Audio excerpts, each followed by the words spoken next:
buenas noches, gracias por estar con RTN Noticias. Muy buenas tardes, bienvenidos a la edición estelar de TVN Noticias. Buenas noches, gracias por su compañía.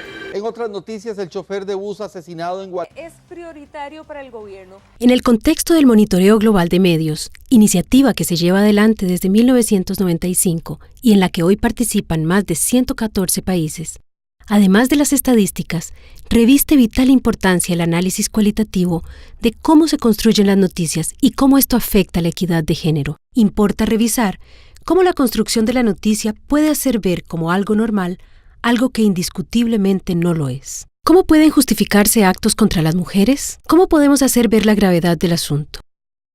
Dándole la vuelta. Si los hombres sufrieran la misma discriminación y violencia que las mujeres, se movilizarían para exigirle a los gobiernos que tomaran cartas en el asunto y establecieran acciones y políticas. Este es solo uno de los casos de violencia hacia las mujeres detectado en el 5º Monitoreo Global de Medios, el cual fue expuesto como caso de análisis por el equipo de monitoreo costarricense. En el titular, el protagonismo es del agresor y no de la niña agredida, quien es la verdadera sujeta de la noticia. El subtítulo fija la idea de que la ausencia de la niña al colegio y el no salir de la casa fuera el resultado de un acto voluntario, en vez de plantear con toda contundencia que se trataba de un secuestro prolongado por un año. Este subtítulo vuelve a estigmatizar y a victimizar a la menor, dejando impune al agresor. Otra forma de informar sería plantear claramente que se trataba de prostitución forzosa o esclavitud sexual, por lo cual el responsable, el padrastro, podría enfrentar penas y consecuencias legales descritas en la normativa vigente en el país. Un hombre en el Cantón de Los Chiles mantenía encerrada a su hijastra de 12 años para cometer hacia ella agresiones sexuales. El hombre fue detenido este martes en su casa de habitación, lugar donde ocurrían los abusos. En ninguna parte de la noticia se buscan opiniones ni información de otras fuentes del sistema, como por ejemplo la persona directora y docente del centro educativo al que asiste la niña. Tampoco de la comunidad y de otras organizaciones e instituciones presentes en la localidad donde acontecieron los hechos. Hacer periodismo responsable y con perspectiva de género pone a prueba la capacidad crítica, de reflexión, de conocimiento conceptual y de consulta experta. Por esto, compartimos algunas claves. Evitar la victimización a toda costa de la imagen de las mujeres en las noticias.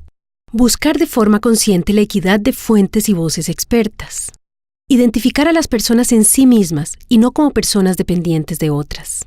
Evitar el uso de los pronombres posesivos, por ejemplo, su mujer, sus hijos, porque eso brinda cierta legitimidad. En términos de la violencia, no hay motivos para matar a una mujer, entonces el periodista no tiene que justificar ni buscar motivos. El protagonismo no puede ser de otra persona, del agresor o de otros que no sean justamente la persona sujeta de la noticia. Hay que relacionar todas las noticias que tienen que ver con violencia de género y no presentarlas como hechos aislados. Por ejemplo, en la misma edición del 25 de marzo, hay 3 noticias aisladas de abuso y violencia sexual contra personas menores de edad. Los femicidios no pueden ir en la sección de sucesos, pues no son hechos extraordinarios.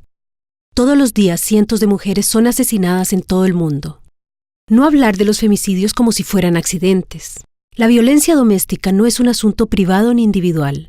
Los femicidios no son crímenes pasionales. La señora fue víctima de un sicario que llegó para silenciarla porque ella iba a ser testiga en una situación de violencia doméstica. La noticia debe proporcionar algunas ideas sobre las causas y posibles soluciones, para que este tipo de situaciones no quede como algo aislado. Hay que tener en cuenta y hablar sobre otras víctimas del femicidio, hijos, madres, padres y familiares. Evitar el estereotipo de que el maltrato está asociado a las condiciones de pobreza, marginalidad y migración. La violencia ni es bella, ni es romántica ni poética, por lo cual debe evitarse la mitificación. La redacción de la noticia deberá basarse en la mayor cantidad de fuentes que permitan contrastar miradas y desarrollar la narración en forma comprensiva. Hay que comprender que el machismo y la desigualdad son la causa estructural de la violencia, a partir de lo cual se explica que muchos hombres tienen pocas herramientas para resolver los conflictos sin violencia. El Monitoreo Global de Medios es una iniciativa que permite a cada país participante plantearse la necesidad de realizar con mayor frecuencia este ejercicio. Sin duda para Costa Rica y para la región, resulta imprescindible la organización de un observatorio que permita visualizar formas constructivas de relaciones de género y el destierro de estereotipos sexistas, como nuevas tendencias del ejercicio periodístico, cada vez más humano y asertivo. Hacer periodismo desde la dimensión de género activa una cantidad de eslabones del proceso de producción de la información periodística, para que tengamos una mejor comunicación para todas y todos. Hora de irnos, muchísimas gracias por su compañía. Gracias, que tengan una linda noche.